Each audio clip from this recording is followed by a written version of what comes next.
উত্তর ২৪ পরগনার হাড়োয়ার দেগঙ্গার কাছে ঝাঞ্ঝা বিশ্বাসপাড়ায় যদি আসেন, দেখবেন রাস্তার দুপাশে বিরাট মাছের ভেরি। এর পাশেই রয়েছে বিরাট এলাকা জুড়ে চিত্রপটে আঁকা ছবির মতো এই জলছবি রিসোর্ট।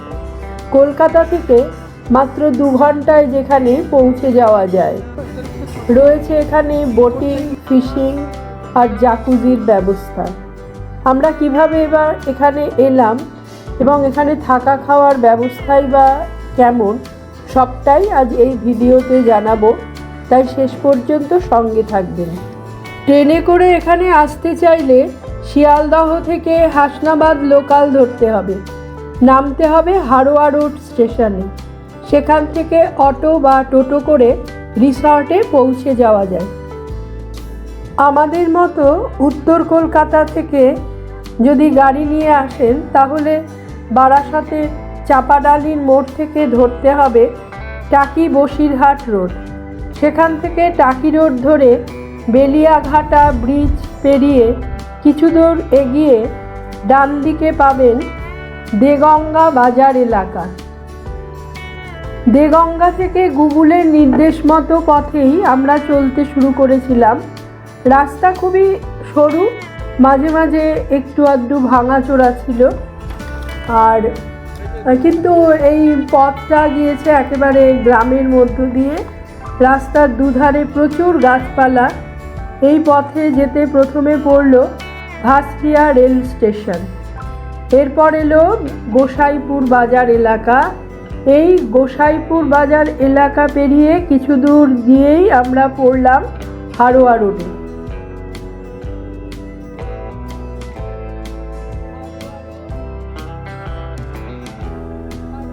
হাড়োয়া রোডে খানিকটা এগিয়ে যাওয়ার পরে বাদিকে এই মোরাম বিছানো পথ ধরে আমরা চলতে শুরু করলাম। আচ্ছা, এখানে বলে রাখি, যারা দক্ষিণ কলকাতা থেকে আসবেন তারা নিউ টাউন রাজারহাট ধরে আসবেন আর গুগল ম্যাপ অনুসরণ করবেন। আমরা এসে পৌঁছলাম জলছবি রিসর্টে। আমরা সকাল 10:30টায় বেরিয়েছিলাম আর এসে পৌঁছলাম 12:30টায়। ঠিক পাক্কা 2 ঘন্টা সময় লাগলো আমাদের। আচ্ছা, জলছবি রিসর্টের এটা হচ্ছে এন্ট্রান্স। এই ঢুকে এই দিকে আমাদের যেতে হবে সোজা সোজা এগিয়ে গেলে এই এখানে হচ্ছে ওদের কার পার্কিং এরিয়া। বেশ অনেকগুলোই গাড়ি এখানে ধরে যাবে। এখানে কার পার্কিং করে এই যে গেট, এই গেট দিয়ে এইখান থেকে ঢুকে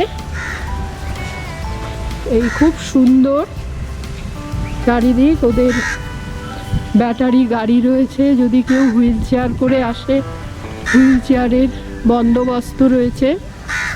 আর এই সামনে যেটা আমরা দেখছি এটা হচ্ছে ওদের রিসেপশন এরিয়া। আমরা একটু রিসেপশন এরিয়ায় যাই।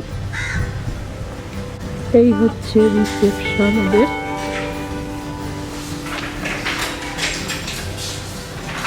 জলছবি পরিষদ। আচ্ছা, আপনাদের চেক ইন হচ্ছে 12টায় আর চেক আউট হচ্ছে 10টায়।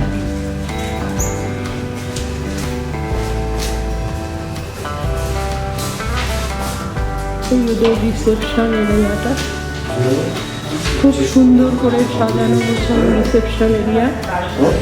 এই হচ্ছে, এগিয়ে যাই আমরা। এই এগিয়ে গেলে এই দিকে হচ্ছে ওদের রুম। বিভিন্ন ক্যাটেগরির রুম রয়েছে। আমরা কটেজ টাইপের রুমে রয়েছি। এই যে এখানে আমার ভাইয়ের বউ সব এসছে। ওরা এখন এখানে দোলনায় দোল খাচ্ছে। সুন্দর। আমার মাও দোলনায় দোল খাচ্ছে। খুব ভালো লাগছে দেখতে। দেখি আমার মাকে একটু দেখি। বাহ, এই যে আমার মাও বাচ্চা হয়ে গেছে, কি সুন্দর দোলনায় দোল খাচ্ছে। বাহ, দারুণ দারুণ। ঠিক বলছে একটা ওয়াচ টাওয়ার আছে, আমরা এখন এই ওয়াচ টাওয়ারের দিকে যাব। ব্রিজটা পেরিয়ে খুব সুন্দর, দুদিকে এরকম ওয়াটার বডি করা রয়েছে। এই দুদিকে ওয়াটার বডি, আর মাঝখান দিয়ে এই ব্রিজটা গেছে, এত সুন্দর লাগছে, খুব সুন্দর। এইবার এইদিকেও রাস্তা চলে গেছে, এই রাস্তাটাই কন্টিনিউ করছে। এইদিকে রয়েছে একটা সুন্দর টাওয়ার, আমি এখন সেই টাওয়ারের দিকেই যাচ্ছি। এই টাওয়ারে উঠে তারপর দেখব কিরকম চারপাশটা লাগছে, কিরকম দেখতে। বাহ, কি সুন্দর চারিদিকটা, খুব সুন্দর। এই যে হেঁটে হেঁটে হেঁটে হেঁটে যাচ্ছি, সুন্দর। মাঝখানে ওরা বসার জায়গা করে রেখেছে।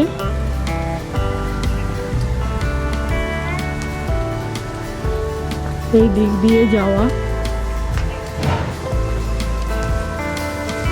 ওই সব ওরা এগিয়ে গেছে, আমার মা, ভাইয়ের বউ, ভাইয়ের ছেলে সব এগিয়ে গেছে ওরা।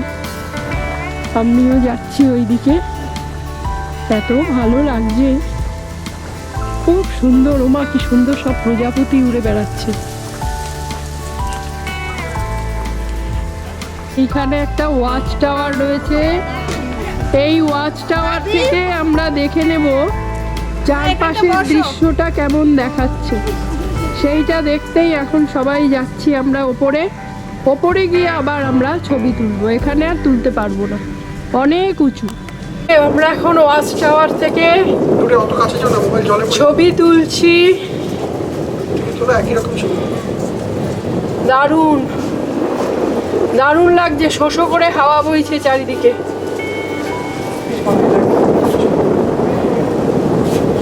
বাহ, এই ওয়াচ টাওয়ারের ওপরেও যাওয়া যায় বললে, উপরে দরজাটা বন্ধ।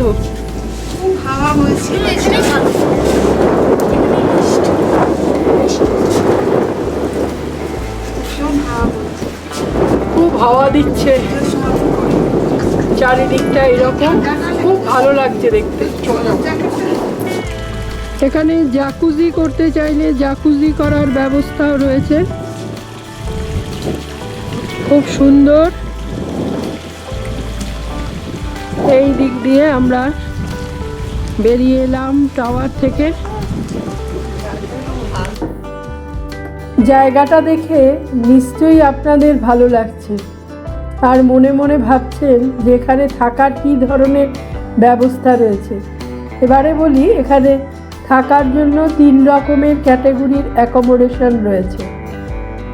এটা হচ্ছে কটেজ টাইপ, এটা প্রিমিয়াম কটেজ। এই কটেজেই পাশাপাশি 2টো ঘরে আমরা ছিলাম। রুমের ভেতরটা একটু পরে দেখাচ্ছি। আর এদিকেও ওপরে প্রিমিয়াম কটেজ, আর নিচে 2টো করে মোট 4টে সুপার ডিলাক্স কটেজ। আর রয়েছে ভিলা টাইপ রুম, এইটা হচ্ছে এই ভিলা টাইপ রুম। আর একদম রিসর্টে ঢোকার মুখে এই বিল্ডিংটায় রয়েছে 4টে সুইট। এই সুইটে 2টো বেডরুম, বাথরুম, ডাইনিং, কিচেনের ব্যবস্থা রয়েছে। এবার আপনাদের রুমটা ঘুরে দেখাবো। এই আমাদের কটেজ নাম্বার 1।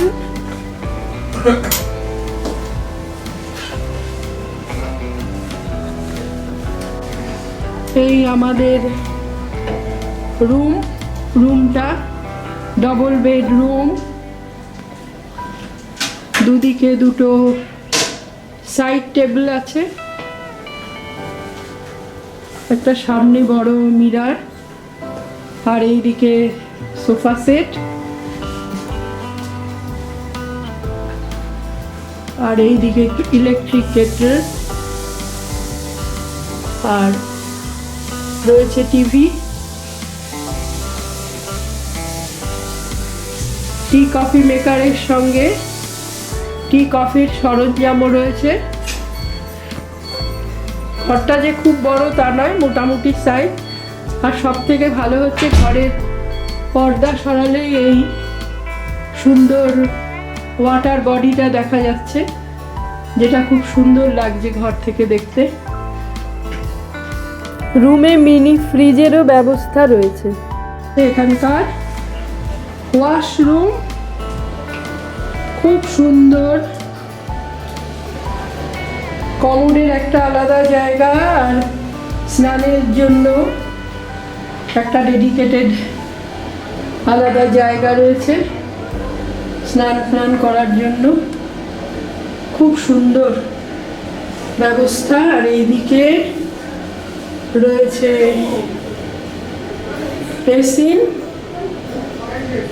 বেসিন আর এই আয়না। ডাইনিং হলে না গিয়ে এইখানেই সবাই মিলে লাঞ্চের জন্য বসলাম।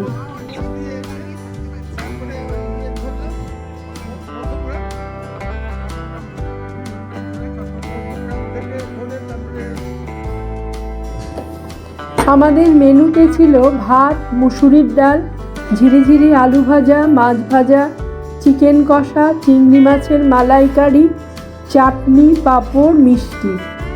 লাঞ্চ ডিনার মিলিয়ে আমাদের মাথাপিছু খাওয়া খরচ লেগেছিল একদিনে 1000 টাকার মতো। রিসর্ট বুকিং নাম্বার আমার ডেসক্রিপশন বক্সে দেওয়া থাকবে। খাওয়া দাওয়া শেষ করে আমরা চলে এসেছিলাম বোটিং করতে। এটা মূলত মাছের ভেরি হলেও এখানে এসে মিশেছে বিদ্যাধরী নদীর জল। প্রায় 45 মিনিট মহানন্দে আমরা বোটিং করলাম। এখানে থাকলে বোটিংয়ের জন্য আলাদা করে পয়সা দিতে হয় না। এই যে আমরা এই জায়গাটায় যাওয়ার ইচ্ছা, পুরো জলের মধ্য দিয়ে যাচ্ছি আমরা এখন বোটিং করতে করতে। খুব সুন্দর লাগছে।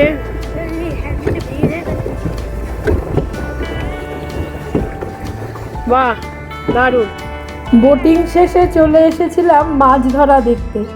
তবে যারা মাছ ধরার চেষ্টা করছিল তাদের ছিপে একটাও মাছ ধরা পড়েনি। এরপর দোলনায় দোল খেয়ে প্রচুর ফটো তুলে সবাই মিলে দিনটা দারুণ কাটালাম।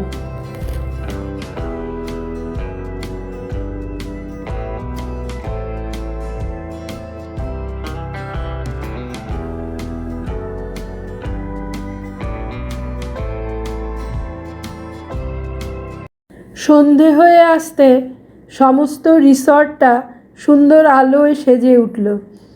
আকাশে সেদিন ছিল পূর্ণ চাঁদের আলো। রাতের আলোয় ঘুরে ঘুরে দেখতে লাগলাম রিসর্টটাকে, কটেজগুলোর আলো।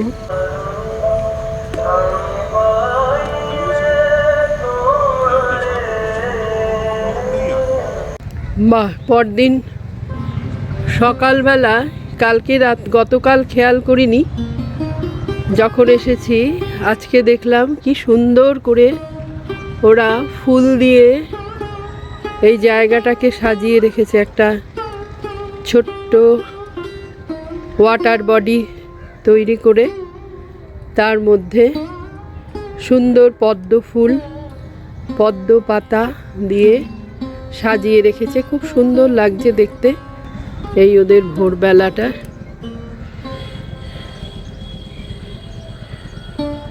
আজকে আমরা বেরিয়ে যাব 8:30 থেকে। ওদের ব্রেকফাস্ট 8:30 থেকে 10টা পর্যন্ত ব্রেকফাস্ট। ওদের ব্রেকফাস্ট খাবো, ব্রেকফাস্ট খেয়ে বেরিয়ে যাব। আমরা এখন চলে এসেছি ব্রেকফাস্ট টেবিলে। ব্রেকফাস্ট কিন্তু কমপ্লিমেন্টারি, রুম রেন্টের সঙ্গে ইনক্লুড। ব্রেকফাস্টে রয়েছে ব্রেড, পাস্তা, পরোটা, লুচি, সবজি, এই দিকে রয়েছে কার্ড, বয়েলড এগ, সিমইয়ের পায়েস, সুইটস রয়েছে, রয়েছে ডিশ, সুইট ডিশ, আর ভেজিটেবলস রয়েছে, কলা, আর এটা হচ্ছে গিয়ে তরমুজ, কলা, তরমুজ, আর এই দিকে রয়েছে ফ্রুট জুস, আর রয়েছে টি, কফি। দারুণ আমাদের ব্রেকফাস্ট আমরা নেব। আমি একটু দেখিয়ে নিলাম আগে, এবারে আমরা ব্রেকফাস্ট করব।